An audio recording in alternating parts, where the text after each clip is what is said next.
우리 함께 주님 찬양하겠습니다. 찬송가 314장으로 주님께 찬양합니다.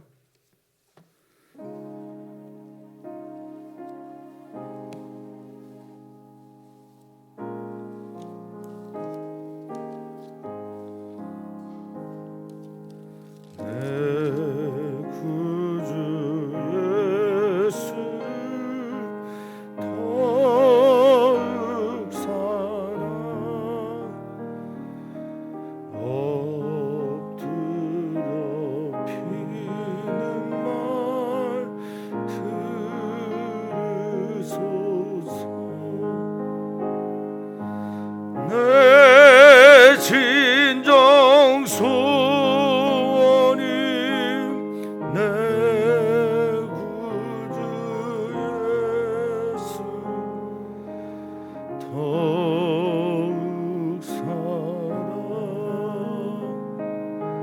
더욱 사랑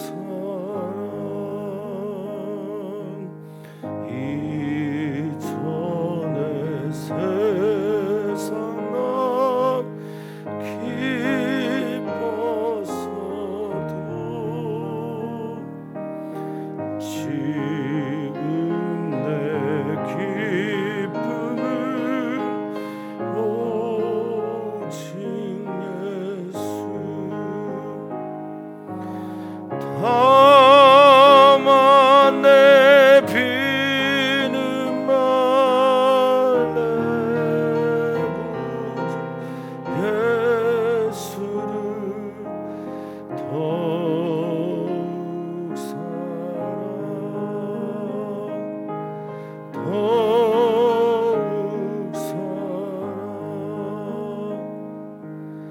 이 세상 떠날 때 찬양하고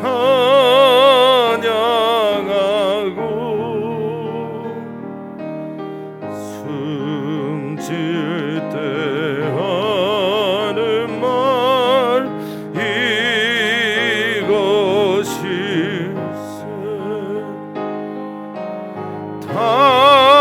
다만 내 비는 말 내 구주 예수 더욱 사랑 더욱 사랑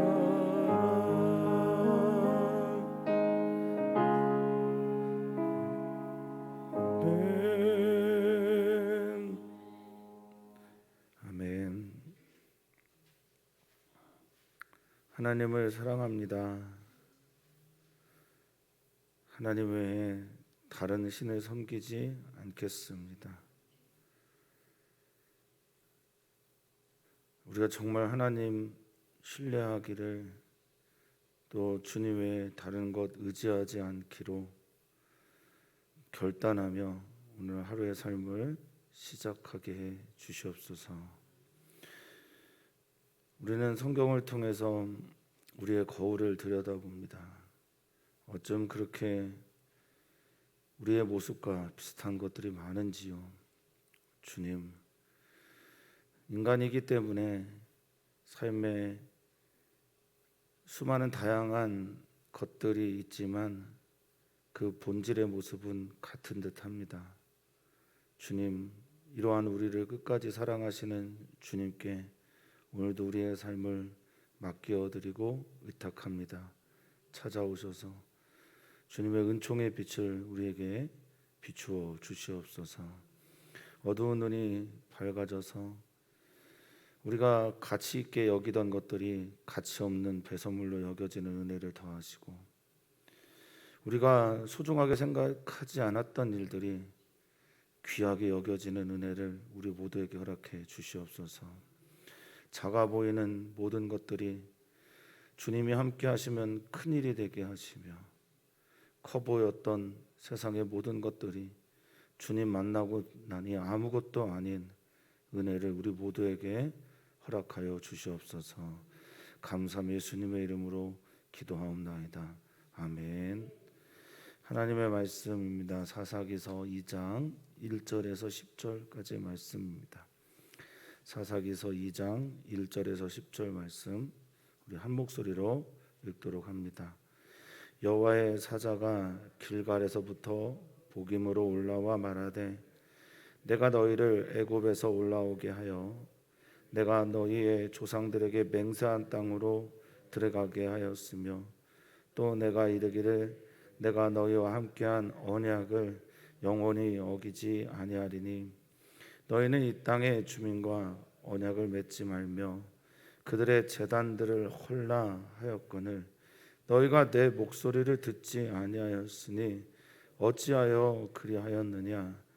그러므로 내가 또 말하기를 내가 그들을 너희 앞에서 쫓아내지 아니하리니 그들이 너희 옆구리에 가시가 될 것이며 그들의 신들이 너희에게 올무가 되리라 하였노라. 여호와의 사자가 이스라엘 모든 자손에게 이 말씀을 이르매 백성이 소리를 높여 운지라. 그러므로 그곳을 이름하여 복임이라 하고 그들이 거기서 여호와께 제사를 드렸더라. 전에 여호수아가 백성을 보내매 이스라엘 자손이 각기 그들의 기업으로 가서 땅을 차지하였고 백성이 여호수아가 사는 날 동안과 여호수아 뒤에 생존한 장로들 곧 여호와께서 이스라엘을 위하여 행하신 모든 큰 일을 본 자들이 사는 날 동안에 여호와를 섬겼더라. 여호와의 종 눈의 아들 여호수아가 110세의 죽음에 무리가 그의 기업의 경내에 에브라임 산지 가스산 북쪽 딥낫 헤레스의 장사였고 그 세대의 사람도 다 그 조상들에게로 돌아갔고 그 후에 일어난 다른 세대는 여호와를 알지 못하며 여호와께서 이스라엘을 위하여 행하신 일도 알지 못하였더라. 아멘. 아멘. 오늘 본문은 사사기의 배경 그리고 또 중요한 주제가 되는 말씀입니다. 특별히 10절 기억하시면서 우리가 사사기를 계속 반복해서 읽어나갈 때마다 이 이야기를 떠올려야 될 것입니다. 여호와를 알지 못하고 여호와를 알지 못한 그들은 여호와의 행하신 일들을 알지 못한 자들이었다라는 것을 우리 마음에 새기면서 우리가 사사기에 일어나고 있는 범죄와 같은 류의 우상 숭배나 혹은 다른 종류의 하나님 앞에서 죄악들을 행하게 될 때 그 근원에는 여호와를 알지 못하고 또 여호와의 행하신 일도 알지 못했기 때문이다라는 것들을 반복해서 하나님은 사사기를 통해서 교훈을 주십니다. 어제 제가 우리 지방 내 장혜진 목사님이란 분을 잠깐 뵀는데 그 목사님께서 그런 말씀을 하셨습니다. 지금 이 시대에 한국 사람들 특별히 가나안 성도들을 중심으로 한 사람들의 문제는 교회를 통해서 하나님의 살아계심 즉 하나님의 실제 이것은 다 알고 있는데 하나님의 임재하심을 보지 못하고 있기 때문에 사람들이 교회를 떠난다. 교회의 진짜 위기는 하나님의 살아계심 그 현존의 문제가 아니라 하나님이 임재하신 것을 이 땅 가운데 보여주지 못하고 있는 것이 진짜 문제다라는 말씀하셨는데 사사기에서 말하고 있는 가장 중요한 주제 중에 하나가 바로 그것이 아닌가라고 여겨집니다. 왜 하나님은 오늘의 이 본문의 말씀을 사사기 2장에 와서 이야기를 하셨을까? 유다 지파를 비롯해서 모든 지파가 쫓아내지 못한 사람들이 있는데 그것들의 팩트를 체크하시면서 그것에 담겨 있는 역적인 의미를 사사기 2장에서 말씀하고 계신 것은 아닌가라고 생각하면서 오늘의 본문을 읽었으면 좋겠습니다. 자, 1절을 보면 여호와의 사자가 등장을 하거든요. 여호와의 사자는 여호와의 말씀을 전하는 사람을 말합니다. 이 사자라고 하는 말라크라고 하는 이 말은 전령이죠.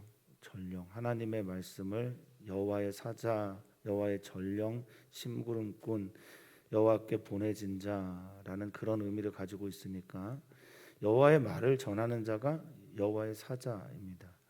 사랑하는 모든 성도님들은 이 땅에 하나님께서 택하여 보내주신 여호와의 전령이며 사자입니다. 또 주님께서 주시는 거룩한 편지를 읽어나가는 사람들이죠. 그래서 사사기는 히브리 성경 즉 마소라 본문을 읽고 있는 히브리 성경에서는 전기 예언서에 들어가는 것입니다. 사사기도 이 예언서 안에 들어간다라는 거죠. 역사를 보는 그들의 시각은 이 모든 역사가 하나님의 말씀이 성취되고 있는 장이기 때문에 사사기도 역시 예언서인데 그것을 증명해 주듯이 여호와의 사자가 등장합니다. 그러니까 즉 그들의 일반적인 팩트 체크가 중요한 게 아니라 그들에게 있는 그 팩트를 하나님이 어떻게 말씀하고 계신지가 더 사사기에서 중요한 핵심이에요. 하나님은 뭐라고 말씀하시는가? 자, 하나님의 사자가 길갈에서부터 복임으로 왔다라고 말하고 있습니다. 길갈은 구르라고 하는 구르다라고 하는 길갈에서 온 그 길갈은 바로 이 길갈은 여호수아가 가나안 땅을 점령할 때 썼던 본부가 있던 곳입니다. 요단강을 건너 첫 번째 진친 곳이 길갈이었고 어쩌면 하나님께서 길갈에서부터 사자를 보낸 이유는 여호수아 때 내가 너에게 명했던 것들을 너희가 기억하고 있느냐라는 의미도 같이 가지고 있는 듯합니다. 어쨌든 복임에 왔다라고 하는데 이 복임은 당시 이스라엘 백성들이 아마 모여 있는 그래서 예배할 수 있는 곳이 있는 베트엘 하나님의 집이라고 하는 베델일 것이다라고 많이 얘기를 합니다. 근데 이제 루소가 베델되고 베델이 복임되는데 참 하나님의 사람들은 그런 듯합니다. 자기에게 어떤 지역의 이름을 정할 때 하나님께서 주신 영적인 의미와 함께 그 이름을 정하거든요. 그래서 이 복임의 의미를 5절에 다시 한번 설명을 드리겠지만 왜 거기가 복임인지 왜 이것을 우리는 복임이라 부르는지를 말하고 있습니다. 자, 거기에서 여호와의 사자가 말씀을 전하는데요. 그 내용이 뭐냐? 하나님이 어떤 분이신지를 먼저 상기시켜 줍니다. 1절에 보면 내가 너희를 애굽에서 올라오게 여기까지 했다. 이 올라오다라고 하는 알라는 히브리어 알라는 계속 반복해서 말씀을 드리지만 예배하러 가다, 하나님을 섬기러 가다라는 의미와 함께 쓰인다고 말씀을 드렸습니다. 그래서 애굽에서부터 가나안 땅에 오게 된 이유는 하나님을 아바드 제대로 섬기게 하기 위해서 하나님께서 부르신 겁니다. 이것을 잊어버리면 그들의 가나안 땅에 온 목적을 잊어버리게 되는 겁니다. 나 외에 다른 신이 있으면 안 된다. 근데 그것은 너희에게만 해당되는 계명이 아니다라는 의미를 가지고 있어요. 이들이 와서 왜 가나안 땅의 일곱 족속, 일곱 여러 민족들을 쳐서 그들을 복종시키고 또는 쫓아냈어야 했느냐? 그것은 하나님께서 말씀하신 그 계명들이 우리에게뿐만 아니라 우리 주변에 있는 다른 이들에게도 해당돼야 되기 때문에 그렇습니다. 그 의미가 이제 2절에 좀 더 자세하게 나올 텐데 좀 이따 살펴보기로 하고요. 내가 너희 조상들에게 맹세한 땅으로 내가 들어가게 했다라고 말하고 있습니다. 자, 하나님께서 올라오게 하고 그리고 들어가게 하셨습니다. 이 맹세하다라고 하는 의미 샤바라는 이 맹세는 맹약, 서약 또 이 역사 가운데서 반드시 이루어지는 언명, 서명 또 서원 이런 의미도 가지고 있어요. 그러니까 하나님은 하나님의 약속을 지키셨죠. 그래서 그들을 애굽에서 나오게 하시고 올라오게 하시고 가나안 땅으로 보라고 하는 히브리어인데 들어가게 하십니다. 임하게 하셨어요. 임재하게 하셨어요. 그리고 또한 나는 내가 너희에게 함께한 언약을 영원히 어기지 아니할 것이다 라고 말하고 있어요. 그러니까 과거에서부터 현재까지 나는 신실하게 나의 일을 했고, 미래에도 내가 너희에게 약속한 이 말들, 이 베리트잖아요. 베리트라고 하는 건 카라트라고 하는 잘라내다, 동물을 잘라내고 그 가운데를 지나가면서 내가 반드시 이 약속을 지킬 것이며 지키지 않으면 이 짐승들처럼 내가 될 것이다 라고 말씀하신 그 약속을 어기지 않을 것이다, 영원히 어기지 않을 것을 말씀하십니다. 그러니까 과거, 현재, 미래에 나는 너의 하나님이 될 거고 신실하게 나의 약속을 지킬 것이다. 여기 어기다라고 하는 히브리어가 파라르거든요. 파라르라는 이 단어는 완전히 분쇄하다, 깨지다, 나누다, 배반하다 등의 뜻을 가지고 있어요. 그러니까 나는 절대 이것을 파기시키거나 분쇄하거나 배반하거나 이것들을 나누거나 깨거나 하지 않을 것이다 라고 말씀을 하십니다. 그렇죠. 우리 하나님은 오늘도 신실하게 하나님의 약속의 말씀을 어기지 않으시고 지키고 계십니다. 우리는 그 신실하신 하나님을 언제나 찬양하고 그 신실하신 하나님의 말씀에 의지한 삶을 살아냅니다. 그런데 문제는 2절 보면 너희예요. 너희. 문제는 그들입니다. 근데 너희는, 그래서 내가 너에게 이렇게 부탁했지.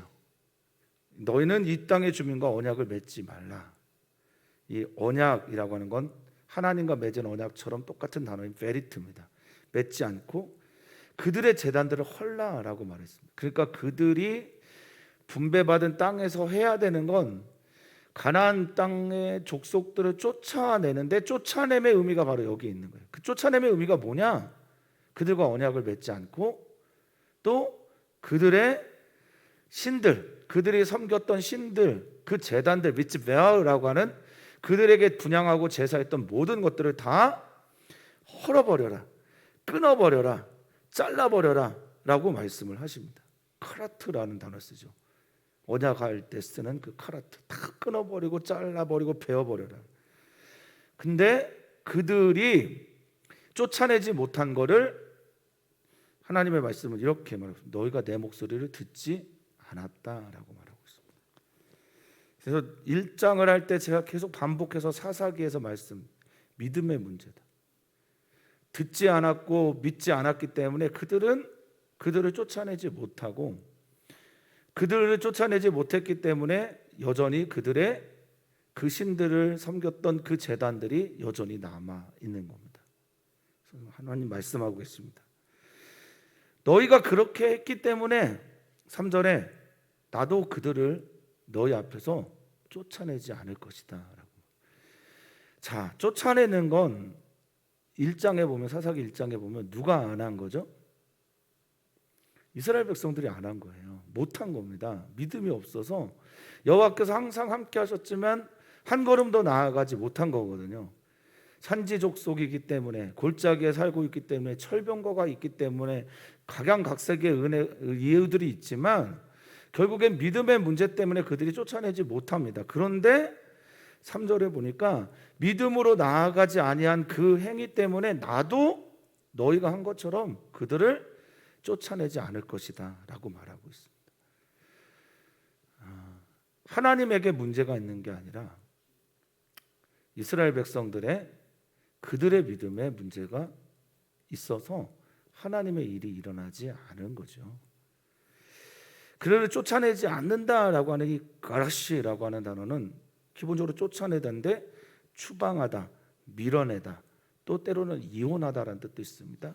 그래서 완전히 그들과 관계를 끊어내는 겁니다. 그래서 내가 그들을 쫓아내지 않으니까 그들은 너희 옆구리에 뭐가 된다고 말하고 있습니까? 가시가 될 것이다 라고 말합니다. 근데 이 가시라고 하는 히브리어 차드라고 발음하는 이 가시는 두 가지의 뜻이 있습니다. 하나는 옆구리, 나의 편, 내 옆에 있는 사람, 이런 의미가 있고, 또 하나는 이 차드가 가시, 적, 원수, 이런 뜻을 가졌습니다. 그러니까 이 가시라는 단어 안에는 옆구리와 가시가 같이 있는 거예요. 옆에 있는 사람이, 나랑 가장 가까이에 있는 사람이 내게 좋은 사람, 내 편, 나와 함께하는 사람, 나를 돕는 사람이라는 그런 믿음을 가지고 살아가면 얼마나 행복합니까? 내 아내는 언제나 나와 같은 편, 나를 도와주느니, 내 남편은 언제나 나를 격려하느니, 나를 지지하느니, 뭐 얼마나 좋습니까? 그런데 이 차드라는 단어를 썼을 때는 내 옆에 있는 나와 친해야 되는, 믿어야 되는, 신뢰하는 그 사람이 내게 가시가 되고 적이 되는 거예요. 이건 그들이 스스로 만들어낸 결과물입니다. 그리고 또 성경은 말하죠. 그들의 신들이 너희에게 올무가 될 것이다 라고 말합니다. 이 올무가 히브리어로 모켓입니다. 모켓이 제가 한번 설명드린 단어인데, 이 모켓이는 함정이란 뜻이 있죠. 그리고 그물, 덫 이런 뜻도 있는데, 이 모켓이란 단어가 쓰여질 때 벌어는 상처의 원인 이런 뜻도 있습니다. 그러니까 지금 그들이 쫓아내지 못한 그 민족들이 그들에게 옆에 가시가 되고, 그들이 쫓아내지 못했던 그 민족이 섬겼던 신들은 끊임없이 이스라엘 백성들의 상처의 근원이 될 것이다 라고 말을 하고 있는 겁니다. 덫, 올무가 될 것이다. 의미는 바로 그런 거죠. 우리에게도 그런 일들이 늘 있죠. 저는 사사기에 있는 그 역사 속에 있는 일들이 그 옛날의 이야기가 아니라 오늘 우리에게 삶 속에서 계속 반복되어지는 일들이라고 저는 보여집니다. 자, 4절에 보니까 여호와의 사자가 이 말씀을 선포하니까 모든 사람들이, 이 들은 백성들이 소리를 높여서, 이 높이다라는 게 낮사인데 내 소리를 하나님께 들어 올리는 거예요. 그렇게 울더라라고 말합니다. 이 울다가 바카라는 히브리어고요. 이 바카라는 단어에서 온 단어가 보킴입니다. 오늘 성경엔 보김이라고 되어 있죠. 그래서 이 보킴이란 히브리어는 우는 자들을. 그러니까 내가 여호와의 사자의 말씀을 듣고 울었는데, 그랬더니 거기는 더 이상 루소나 베텔이나 그런 곳이 아니라 내가 울었기 때문에 여기는 복임이 되는 거죠. 사랑하는 우리 모든 성도님들, 하나님의 말씀을 듣고 하나님의 말씀이 들려왔기 때문에 나의 이 모든 자리가 똑같은 그 동네인데, 여기가 이제 탄현동인데, 탄현동에서 하나님의 음성을 듣고 그 자리에서 내가 울어서, 그것이 복힘이 되는 거고, 그것이 내가 하나님께 찬양하면 거기가 찬양의 자리가 되는 거거든요.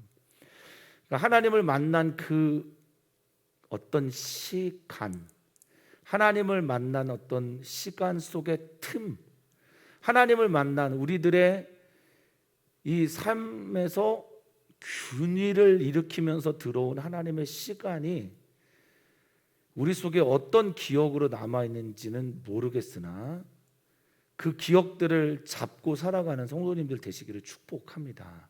그래서 이들은 거기에 하나님께 제사를 드립니다. 혼나는 말을 듣고, 그리고 실컷 울고 나서 그곳에서 하나님께 제사를, 예배를 드립니다.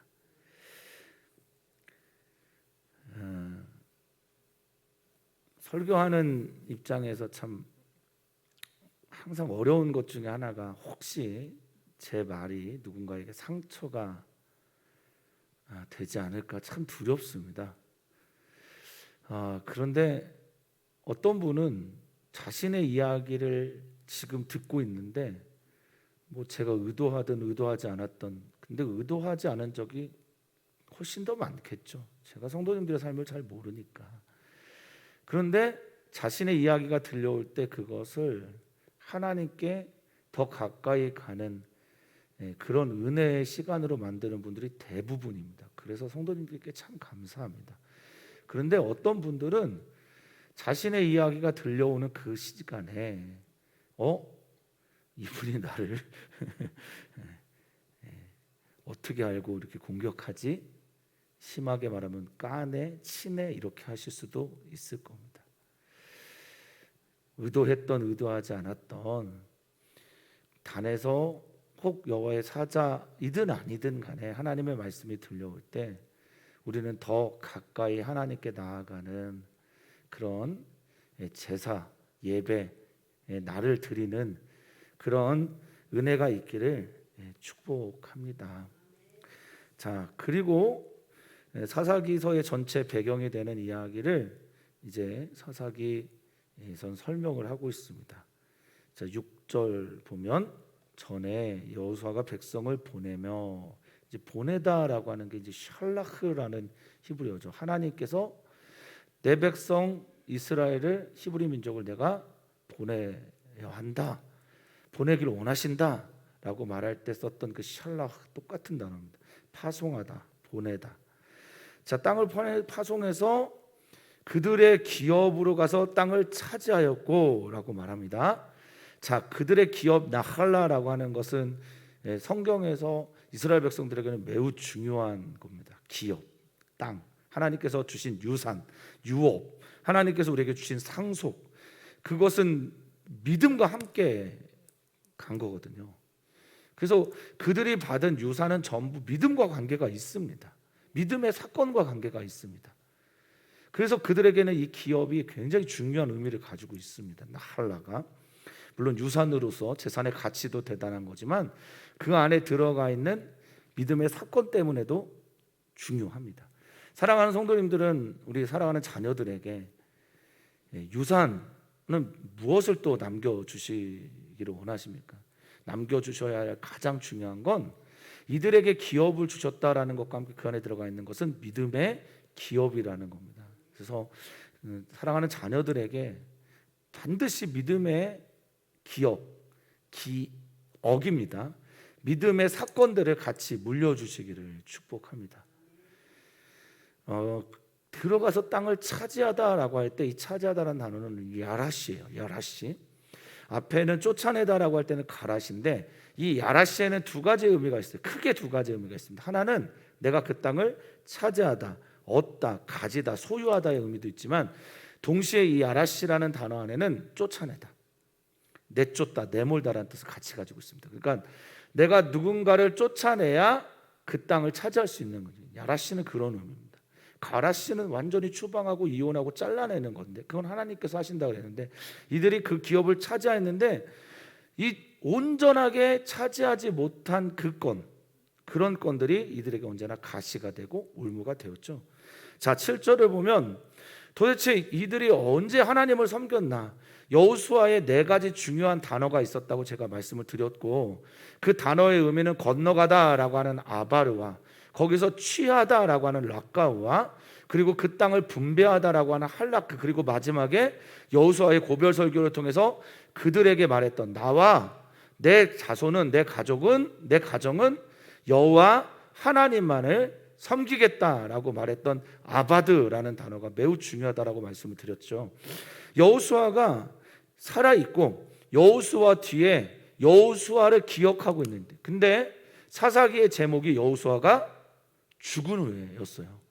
그러니까 여호수아가 살아있고 여호수아의 일들을 기억하고 있는 장로님들, 여기 장로들, 자켄이라고 하는 그냥 나이 많은 그리고 그것들을 기억하고 있는 그런 분들이 살아있는 동안에는, 즉 다시 말하면 여호와께서 이스라엘을 위하여 행하신 모든 큰일, 그것을 본 자들, 여기에 보다라고 하는 단어가 올라가는데 그냥 본 자들의 의미가 아니라 사모하고 있는 사람들, 바라보는 사람들, 그것을 기억하고 있는 사람들.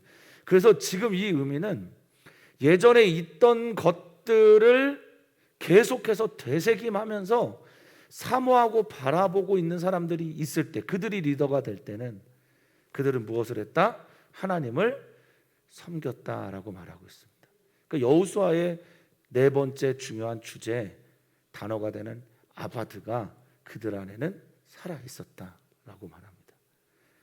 그런데 8절 9절에 보면 여호와의 종 눈의 아들, 이 종이라는 의미도 굉장히 의미가 있죠. 에베드라고 하는 히브리어인데 아바드에서 온 단어예요.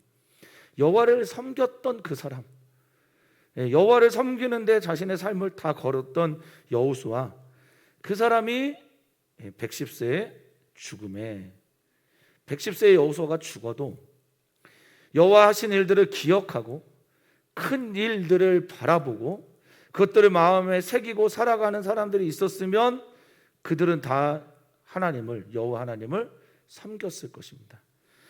근데 9절에 보고 무리가 그의 기업의 경내, 이제 기업을 받았던 그 자리 안에 딥낫 헤레스에 그를 매장하고 장사하고 또 장례식을 치르고 난 다음에 여호수아와 함께 했던 사람들도 다 죽었고 하나님께 돌아가게 되었을 때 10절에 의미심장한 말이 나오죠. 그 후에 일어난 다른 세대, 그 후에 일어난 대항하여 일어나든 다시 선 세대든 그 다른 세대는 여호와를 로이하다, 알지 못했다, 경험하지 못했다, 제대로 만나지 못했다. 그 살아계신 하나님이 현재의 그들의 하나님이 되지 못했다. 그런 의미입니다. 저는 늘 고민이 됩니다. 그리고 기도의 제목 삼고 있습니다. 그것은 뭐냐면 우리의 복음이 다음 세대에도, 다음에 일어난 세대에도 진리인가? 다르게 말하면 내가 믿고 있는 예수님이 내 다음 아이들에게도, 아들들에게도, 우리의 딸들에게도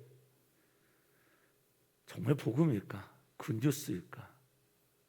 유일한 복음이며 유일한 기쁜 소식이 될 수 있을까?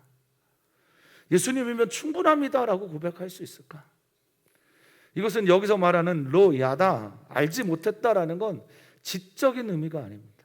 제가 서두에 우리 지방의 장 목사님 말씀을 드렸지만 하나님 살아계신 걸 아이들이 모르는 게 아니고요, 하나님의 임재, 그 체험이 없는 겁니다. 이건 저는 앞 세대에도 책임이 있다고 생각을 합니다. 여호수아와 함께했던 그 세대의 장로들과 그 세대 하나님께로 돌아가니 그들이 가졌던 기억이 지금 이 세대의 현재가 되지 못하고 있다라는 겁니다. 하나님은 여호와의 사자를 통해서 말씀하셨습니다.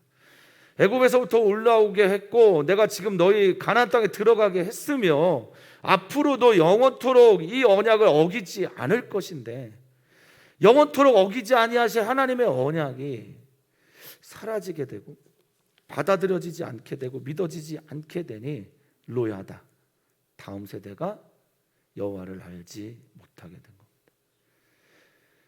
사랑하는 모든 성도님들, 우리의 다음 세대는 하나님을 우리보다 더 잘 알기를 진심으로 소망하십니까? 그렇게 되기를 소망합니다. 그러면서 이 사사기 기자는 하나 더 얘기를 하는데, 여호와를 알지 못하는 게 뭐냐? 여호와께서 이스라엘을 위하여 행하신 일들도 알지 못했다. 아싸라고 하는 행하다, 창조하다, 구원하다, 이 모든 것들을 알지 못했다. 우리는 우리의 다음 세대에 여호와께서 우리를 위하여 행하신 구원의 일들을 전해야 될 사명이 있습니다. 하나님은 우리 세대에만 우리의 하나님이 아니라 다음 세대에도 하나님이 되시기를 원하십니다. 사사기에 매우 중요한 주제, 나 외에 다른 신을 섬기지 말라라고 하는 그 명령은 너희만 그러는 것이 아니라 다른 이들에게도 나 외에 다른 신들을 섬기지 말게 하라라는 메시지가 같이 들어가 있음을 우리는 기억해야 합니다. 그래서 내일 모레 있을 성경학교와 수련회를 위해서 우리가 기도할 때, 주님, 우리 아이들이 로야다, 알지 못하고 있다면 이 로자를 제하고 못하다라는 걸 제하고 알게 해 주십시오. 만나게 해 주십시오. 경험하게 해 주십시오. 하나님 살아계시죠? 라는 게 아니라 그 살아계신 하나님이 우리 사랑하는 모든 아이들에게 임재하는, 우리 사랑하는 모든 아이들의 경험되어지는, 우리 사랑하는 모든 아이들의 살아계신 하나님과 관계를 맺게 되는 역사가 있게 되기를 사랑하는 성도님들 오늘 기도 부탁을 드립니다. 개인적인 고백이지만 제가 이번 주에 백신을 맞고 그렇게 많은 기도의 시간을 우리 아이들을 위해서 드리지 못했던 것 같아요. 그래서 우리 성도님들 오늘 내일 모레 아침까지 우리 성도님들이 저와 함께 이 기도의 분량들을 채워서 주님의 임재가 가득한 성경학교 수련회 되도록 많은 기도를 부탁을 드리겠습니다. 오늘은 이제 우리 사역자들을 위해서 기도하는데 그날 이제 메시지를 전해야 되는 어린이 교회에 전해야 되는 우리 장세화 사모님, 청소년 교회 메시지를 전하는 우리 이재우 목사님, 그리고 우리 사역자들 위해서 기도해 주시고 또한 기도하실 때 대한민국을 위해서 코로나19 상황이 좋아져야 모든 것이 좋아진다라고 말하기는 어렵지만 코로나19 상황을 통해서 하나님을 더욱 깊게 믿는 한국교회와 대한민국 사회가 되기를 소망하면서 그렇게 기도하셨으면 좋겠습니다. 하나님, 사사기의 이야기가 여호수아가 죽은 후에 시작되는 이야기인데 여호수아가 죽었어도 여호수아가 믿었던 하나님은 그대로일 텐데 그걸 잃어버리면 모든 것을 잃어버리게 됩니다. 하나님 잃어버리면 그것으로 끝인 것이 사사기에서 전해주는 교훈입니다. 여호수아가 죽었는데 여호수아가 믿었던 하나님을 나의 하나님으로 받아들이게 되면 그것이 곧 구원의 역사가 시작됩니다. 주님, 우리 사랑하는 주님의 귀한 백성들, 주님의 아들이요 딸인 자녀들, 주님의 왕이며 제사장인 주님의 성도들, 주께서 택하신 주님의 나라, 주님의 백성들인 우리 모두가 하나님 편을 택할 수 있기를, 살아계신 하나님을 알고 경험하고 그 임재 가운데 나아가는 길을 택하는 우리 모든 성도님들 되게 하여 주시옵소서. 그 은혜가 우리 교회에, 그 은혜가 우리 교회의 다음 세대, 그 은혜가 우리 대한민국에 흘러 넘치게 해 주시옵소서. 감사하며 예수님의 이름으로 기도하옵나이다. 아멘.